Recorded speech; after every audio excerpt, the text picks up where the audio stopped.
अस्सलाम वालेकुम जी, मैं हूं ज़िया बलोच और आप मुझे सोशल मीडिया प्लेटफॉर्म पर सुन रहे हैं और देख रहे हैं। सामीन 9 सितंबर 2023 है, हफ़्ते का दिन है। इसे वीकेंड कहते हैं, ये हफ़्ता ख़त्म हो रहा है और ये जो हफ़्ते का दिन है इमरान खान साहब के लिए गैर मुतवक्के तौर पर बड़ा बेहतरीन सामने आया है। इससे वो जो प्लानर्स थे जो इमरान खान साहब को फंसाना चाहते थे और एक बहुत बड़ी मुसीबत में डालना चाहते थे, उनका ना सिर्फ तदारुक हो गया है बल्कि उनको बहुत ही बुरी तरीके से मुंह की खाना पड़ी है। ये इमरान खान साहब को कैसी गैबी मदद मिली है, गैर मुतवक्के मदद मिली है, इस पर हम जिक्र करेंगे। और दूसरी जो बात करेंगे वो मर्द हुर आसिफ अली जरदारी साहब की बात करेंगे। कहते थे जी कि जनाब बड़ा ताकतवर है, एक जरदारी सब पर भारी, लेकिन वो सारा भारीपन निकल गया है और 24 घंटे के अंदर ही इतने मौक़िफ़ उनके तब्दील हुए हैं कि वो सारा का सारा जो जाहो जलाल था, शौकत थी, उनके जनाब अज़्म थे और इरादे थे, वो सारे बिल्कुल झाग की तरह बैठ गए हैं। ये क्या सूरत हाल है, ये भी थोड़ा सा आपको बताएंगे। सबसे पहले तो इमरान खान साहब की बात करेंगे। इमरान खान साहब के बारे में आपको मालूम है कि वो 2 केसेस में इस वक्त गिरफ़्तार हैं। नंबर 1 तो तोशाखाना केस है। बड़ी मुश्किल के बाद तकरीबन 28 दिनों के बाद उनकी सज़ा तोशाखाना केस में कालअदम हुई थी और उनको ज़मानत मिल गई थी। लेकिन हुकूमत ने बदनीयती की बुनियाद पर साइफ़र एक्ट में उनकी फिर गिरफ़्तारी डाल दी, official secret act cipher case में। और उन दिनों जब वो जेल में थे, उनको बताए बग़ैर अदालत लगाए, बग़ैर मुलज़िम को लाए बग़ैर एक ना सिर्फ़ एक ख़ुसूसी अदालत बनाई गई और उसमें जनाब अबू अल हसनात मोहम्मद ज़ुल्क़रनैन साहब को जज मुकर्रर किया गया और उनकी अदालत में इमरान खान साहब का रिमांड भी दे दिया गया। ये बज़ात ख़ुद एक गैर कानूनी अमल है और तवक्को ये की जा रही थी कि ये गैर कानूनी अमल ख़त्म हो जाएगा, अंडू हो जाएगा और इमरान खान साहब की रिहाई मुतवक्के है। लेकिन जो हुकूमत ने प्लान किया हुआ था वो ये था कि नैब में असल में रगड़ा लगाना है। ये जो मतलब सिविल अदालतें हैं या इवन हाई कोर्ट है या सुप्रीम कोर्ट में भी है, उसमें रिलीफ मिल जाता है। कोई भी मुलज़िम, इमरान खान साहब का तो कोई कसूर भी नहीं है, लेकिन जो बड़े बड़े मुलज़िम भी हैं उनको रिलीफ मिल जाता है। तो हुकूमत का जो प्लानिंग थी वो ये थी कि इमरान खान साहब का तोशाखाना केस में उनको जनाब रिमांड लेना है। और आपको पता है नैब तरमीमी जो बिल एक्ट मंजूर किया गया है उसके तहत अब फिर चेयरमैन नैब को इख्तियार है कि वो 30 दिनों का जिस्मानी रिमांड दे सकता है। और जब 30 दिनों का जिस्मानी रिमांड हो तो उनकी ज़मानत नहीं हो सकती, ज़मानत के लिए एलिजिबल नहीं है। और ना सिर्फ ये 30 दिन का रिमांड है बल्कि अगर चेयरमैन चाहे तो मज़ीद 30 दिन का भी रिमांड दिया जा सकता है।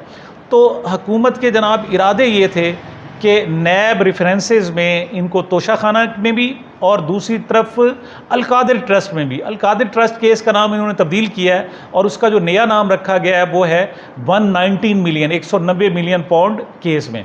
तो उनका ख्याल ये था कि 2 महीने का जिस्मानी रिमांड रगड़ा जाएगा तोशाखाना केस में और बिलफर्ज उसमें अगर ज़मानत हो भी जाती है तो फिर अगला जो केस होगा वो होगा 190 मिलियन पाउंड केस में और फिर 1 महीने का रिमांड हो जाएगा और वहाँ ज़मानत अगर कोई मतलब बनता है तो फिर 1 महीने का रिमांड। तो 2 और 2 4 महीने के लिए तो इमरान खान साहब को बुक किया जा सकता था। लेकिन इन लोगों के वहम व गुमान में भी नहीं था कि अल्लाह ताला अगर मदद देता है तो वो जनाब छत फाड़ के देता है। और इमरान खान साहब के लिए यूँ समझें आज 9 सितंबर को बड़ी शानदार किस्म की अल्लाह ताला की तरफ से गैबी मदद आई है। गैबी मदद क्या है जनाब? ख़बर ये है कि जो नैब के प्रोसिक्यूटर जनरल हैं वो हैं जस्टिस रिटायर्ड सैयद असगर अली साहब। उन्होंने अचानक इस्तीफ़ा दे दिया है और टाइमिंग भी ज़रा नोट करें, उन्होंने पिछली डेट्स में नहीं दिया है बल्कि उन्होंने कहा जी मेरा इस्तीफ़ा 12 सितंबर से कबूल किया जाए। यानी आज 9 सितंबर में बैठे हैं तो 10-11 यानी मंगल से उनका इस्तीफ़ा कबूल किया जाए। अब इसकी सिग्निफिकेंट क्या है, इसकी अहमियत क्या है? इसकी जनाब अहमियत ये है, कानून ये कहता है कि अगर नैब प्रोसिक्यूटर जनरल की मंजूरी के बगैर कोई भी रेफरेंस दायर नहीं किया जा सकता। लिहाजा ये जो तैयारी किए बैठे थे कि साइफ़र केस से अगर अबू अल हसनात मोहम्मद ज़ुल्क़रनैन साहब इमरान खान की ज़मानत मंजूर भी कर लेते हैं, या ये रिजेक्ट करते हैं और हाई कोर्ट से उनकी मंजूर हो जाती है, या हाई कोर्ट भी अगर रिजेक्ट करता है तो सुप्रीम कोर्ट से इनकी ज़मानत मंजूर हो जाती है, तो हम इनको नए साइफर केस दूसरे केस में डाल देंगे, तोशा खाना में, और नैब के इनके शिकंजे में ले आएंगे और उनमें 4 महीने का रिमांड तो पक्का है। लेकिन अब ताज़ा सूरत हाल में चूँकि नैब के प्रोसिक्यूटर जनरल मुस्ताफ़ी हो गए हैं, तो लिहाजा नैब प्रोसिक्यूटर जनरल की तरफ से ज़रूरी है कि वो रेफरेंस की मंजूरी दें, और जस्टिस रिटायर्ड असगर अली साहब जो मुस्ताफ़ी हुए हैं, तो वो इमरान खान के ख़िलाफ़ दोनों रेफरेंसेस की मंजूरी देकर नहीं गए, बग़ैर मंजूरी दिए गए हैं। लिहाजा बहुत बड़ा रिलीफ है। और दूसरा है कि जब तक प्रोसिक्यूटर जनरल नहीं होंगे नैब के, उस वक्त तक नैब के एग्जीक्यूटिव बोर्ड का भी इजलास नहीं हो सकता। नैब का एग्जीक्यूटिव बोर्ड का इजलास इस वजह से अहम होता है कि उसमें जो बड़े बड़े फैसले होते हैं उसी में करने होते हैं। किसी के खिलाफ इंक्वायरी चलानी है, ड्रॉप करनी है, शुरू करनी है, कोई मंजूरी देनी है, तो एग्जीक्यूटिव बोर्ड में। तो अब जनाब उनके मुस्ताफ़ी होने से नंबर 1 तो इमरान खान के जो दोनों रेफरेंसेस है वो मंजूर नहीं हुए, नंबर 2 नैब का एग्जीक्यूटिव बोर्ड का इजलास नहीं हो सकता, और नंबर 3 अगर फ़र्ज़ करें वो नैब का जो कानून काल अदम करार देने के लिए हाई कोर्ट में सुप्रीम कोर्ट में दरख्वास्त दी हुई है और चीफ जस्टिस उमर अता बंदियाल ने फैसला महफूज किया हुआ है, तो उस पर भी आगे प्रोसीड नहीं किया जा सकता। वो भी, उसके लिए भी ज़रूरी होगा कि नैब का कोरम पूरा हो और उसके लिए प्रोसिक्यूटर जनरल का मौजूद होना ज़रूरी है। तो ये असगर अली साहब का, जस्टिस रिटायर्ड असगर अली साहब का जो इस्तीफ़ा है, यूँ समझें कि इमरान खान साहब के लिए बहुत मुबारक साबित हुआ है, और इनके जो मंसूबे थे कि 4 महीने तक हम नैब में रगड़ेंगे, लिहाजा वो खाक में मिल गए। अब मैं ये नहीं कह सकता कि इनके पास नहीं है, ये धौंस धांधली बदमाशी चूँकि हुकूमत की है, लिहाजा हो सकता है किसी और केस में ले आए, लेकिन जो पक्का केस था जिसमें जनाब कोई इमरान खान के चांसेस नहीं थे कि उनको जिस्मानी रिमांड पर दे दिया, तो वेट करना ही सिर्फ बनता था और कुछ नहीं था। अब वो ख़त्म हो गया, और अब ज़्यादा से ज़्यादा 2 दिन का, 4 दिन का, 6 दिन का अगर फ़र्ज़ करें किसी और केस में डालते भी हैं तो रिमांड होगा और ख़त्म हो जाएगा। ये बहुत बड़ा रिलीफ़ है। मैं समझता हूँ कि इमरान खान के जो वकला हैं और इमरान खान साहब हैं और PTI के जो लोग हैं वो इस पर साफ ज़ाहिर शुक्र अदा कर रहे होंगे। अगर से Jio TV जो चला रहा है वो चला रहा है जी कि इसको, इनकी जो मुद्दत थी नैब प्रोसिक्यूटर जनरल असगर अली साहब की, जस्टिस रिटायर्ड असगर अली साहब की, इनको एक्सटेंशन दी थी PTI ने, और इनकी मुद्दत फरवरी 2024 तक थी, लेकिन वो 12 सितंबर से रिटायर हो गए। बहुत बड़ा रिलीफ है जनाब। अगली बात हम जनाब करते हैं मर्द हुर और पीपल्स पार्टी के सदर जनाब आसिफ अली जरदारी साहब की। वो एक कहते हैं ना कि इस नए साल में ना जाने तू किस किस को पढ़े, तेरा मेयार बदलता है निसाबों की तरह। जैसे रातों रात हमारे यहाँ निसाब नहीं तब्दील हो जाते, ऐसे इसी तरह पीपल्स पार्टी के रातों रात मौक़िफ़ तब्दील हो रहे हैं। पीपल्स पार्टी ने बड़े ज़ोर शोर से कहा जी कि हमने मरदमशुमारी की जो मंजूरी दी थी इस शर्त पर दी थी कि इलेक्शन 90 दिन से आगे नहीं जाएंगे, और ये एक कोर्स शुरू होता है, ऊपर से शुरू होता है और नीचे तक जनाब वो जैसे कवाल होते हैं, और एक मेन कवाल जब गाता है तो नीचे से जनाब सिलसिला शुरू हो जाता है। तो ये जनाब सारे गायक थे, कुंडी साहब हों, फैसल करीम कुंडी साहब हों, नीचे नैयर बुखारी साहब हों, दूसरे हों, सारे के सारे जनाब एक ही रिट लगाए हुए थे, 90 दिन में इलेक्शन, 90 दिन में इलेक्शन।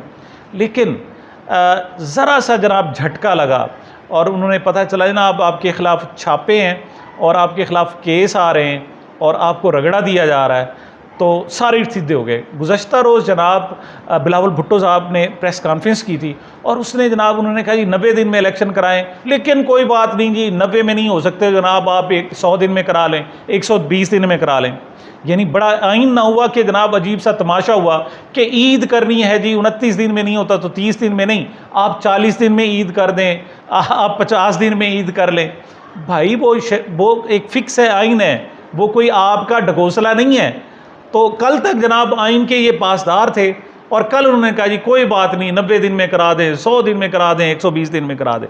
पहला जनाब कल बिलावल भुट्टो ने कहा, और अब तवक्को की जा रही थी कि नहीं, वो कहते हैं ना झूठ बोला है तो कायम भी रहो उस पे असद, आदमी को साहिब किरदार होना चाहिए कि पीपल्स पार्टी चलो गलत बयानी पर ही है तो डट जाएगी, खड़ी रहेगी। लेकिन 24 घंटे भी नहीं खड़े हो सके और झाग की तरह बैठ गए। अब ताज़ा फरमान आलीशान जो जनाब आसिफ अली जरदारी साहब के मुंह से निकला है, वो कहते हैं जी आइन के तहत हल्का बंदियाँ बहुत ज़रूरी है। हल्का बंदियाँ बहुत, कल तक हल्का बंदियाँ ज़रूरी नहीं थी। कल तक कहा जा रहा था कि हल्का बंदियों का क्या फ़ायदा जब हल्कों की तादाद ही तब्दील नहीं कर सकते, और आज याद आ गया कि नहीं जी हल्का बंदियाँ तो बहुत ज़रूरी हैं। अच्छा जी, कल बिलावल भुट्टो साहब ने कहा था जी चीफ इलेक्शन कमिश्नर का दौरा दोगला मेयार है जनाब, तो 24 घंटे बाद ही ख़त्म हो गया। आज आसिफ जरदारी साहब ने बयान जारी किया, उन्होंने कहा जी हम मुकम्मल एतमाद का इजहार करते हैं जनाब तमाम चीफ इलेक्शन कमिश्नर पर भी, सिकंदर सुल्तान राजा, और चारों इलेक्शन कमिश्नर जो सूबाई हैं उन पर भी एतमाद का इजहार है। तो ये तो इनकी हालत है, ये मतलब एक धमकी एक दबका बर्दाश्त नहीं कर सके। क्यों? बिलावल भुट्टो ने जनाब कहा था कल कि जी हमारे तो किसी बंदे का नाम ECL में नहीं डाला गया। रात को ही खबर आ गई कि आप तो कह रहे हैं किसी बंदे का, 1000 लोगों की तादाद 1000 हो गई जिनको स्टाफ लिस्ट में डाला गया है, और उसमें मुराद अली शाह खुद कहते हैं बिलावल के करीबी साथी भी हैं। और यही वजह है कि आसिफ जरदारी साहब पाकिस्तान से भागकर दुबई में बैठे हुए हैं। तो ये दबका बर्दाश्त नहीं कर सके, झाग की तरह बैठ गए हैं। दूसरी तरफ जनाब इमरान खान साहब को अल्लाह ताला की गैबी मदद मिल रही है, और सबसे पहले तो ये हुआ। लेकिन आज एक और मैं थोड़ा सा, मैं अदालतों के खिलाफ बात नहीं करना चाहता, मैं एक खुद वकील हूँ और मैंने खुद हलफ उठाया है आइन की पासदारी का। लेकिन जज अबू अल हसनात जुल्कुरनैन साहब का देखें, जब उनकी ज़मानत की दरख्वास्त आई, पीर वाले दिन गए तो पता चला जज साहब 1 हफ़्ते की छुट्टी पर हैं और अब अगले पीर को आएंगे। फिर बुध को पेशी थी, साहब ज़रा छुट्टी पर थे, वो भी कैंसिल हो गई। अब जुमे वाले दिन चौधरी परवेज़ इलाही का रिमांड देना था। अब जब चौधरी परवेज़ इलाही साहब को रिमांड देने के लिए गए तो पता चला वो जज साहब जो 1 हफ़्ते की छुट्टी पर थे, अगले पीर को आना था, जुमे वाले दिन अदालत लगा के बैठे हुए थे। उनका फौरी तौर पर रिमांड दे दिया। और आज यानी एक ही दिन बाद हफ्ते को फिर इमरान खान साहब की पेशी थी।